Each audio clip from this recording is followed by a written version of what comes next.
জয় হিন্দ জয় ভাৰত ব্লগৰ দৰ্শকসকললৈ এটা বিশেষ ভিডিঅ' সম্প্ৰচাৰ কৰিছোঁ। এয়া দবকা উচ্চতৰ মাধ্যমিক বিদ্যালয়ত বছৰেকীয়া বিদ্যালয় সমাৰোহ 2022 লগতে সাংস্কৃতিক শোভাযাত্ৰা জাতি ধৰ্ম বৰ্ণ নিৰ্বিশেষে এইখন দবকা উচ্চতৰ মাধ্যমিক বিদ্যালয় সাংস্কৃতিক মিলনভূমি।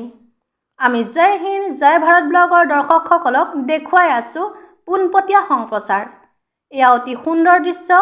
বাৰে বৰণীয়া অনুষ্ঠান এটা ৰেলী দিয়া হৈছে। লগতে বিহু নৃত্য নেপালী নৃত্য বঙালীসকলৰ বঙালী নৃত্য পৰিৱেশন কৰে। এয়া অতি সুন্দৰ অতি মনোমোহা দৃশ্য একমাত্ৰ জয় হিন্দ জয় ভাৰত ব্লগত উপলব্ধ। আমি দবকা উচ্চতৰ মাধ্যমিক বিদ্যালয়ৰ অধ্যক্ষ স্বনামধন্য ব্যক্তি বদৰুল ইছলাম ছাৰ ডাঙৰীয়াৰ ভাষ্য ল'ম। আপোনালোকে স্কিপ নকৰাকৈ গোটেই ভিডিঅ'টো চাব আৰু জয় হিন্দ জয় ভাৰত ব্লগটো লাইক ফ'ল' শ্বেয়াৰ কৰিব। নিউজ ডেস্ক ৰিপৰ্ট জয় হিন্দ জয় ভাৰত। ছাৰ আজিৰ পৰা বিদ্যালয় সপ্তাহ আৰম্ভ হ'ব। এই মুহূৰ্তত আপোনালোকৰ বিদ্যালয়ৰ পৰা দবকা পুলিচ পইণ্টলৈ এটা ৰেলী দিয়া হ'ব, শৈক্ষিক ৰেলী। হয় হয়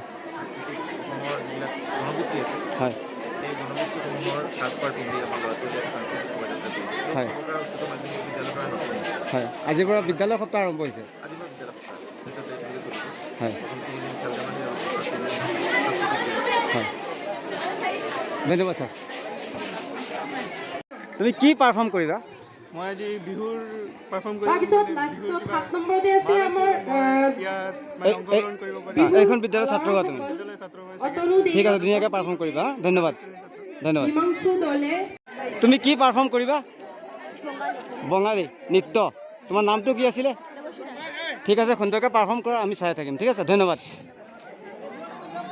তুমি কি পাৰফৰ্ম কৰিবা? বিদ্যালয়ৰ চোতালত আহিবলৈ এছামিজ বিহু পাৰফৰ্ম কৰা। ধন্যবাদ। ঠিক আছে, সুন্দৰকৈ পাৰফৰ্ম কৰা, আমি আশা কৰোঁ। তুমি কি পাৰফৰ্ম কৰিবা? বিহু নৃত্য। ধুনীয়াকৈ পাৰফৰ্ম কৰিবা, আমি চাই থাকিম। ঠিক আছে, তোমাৰ নামটো কি আছিলে? ধন্যবাদ। তোমাৰ নামটো কি আছিলে? আব্দুল্লাহ আফছাৰ পাটোৱাৰী। অলপ লাউডত ক'বা, কি পাৰফৰ্ম কৰিবা? আজি মই জিকিৰ জিকিৰ পৰিৱেশন কৰিবা। ঠিক আছে, আমি আশা কৰোঁ ধুনীয়াকৈ পাৰফৰ্ম কৰা। ধন্যবাদ।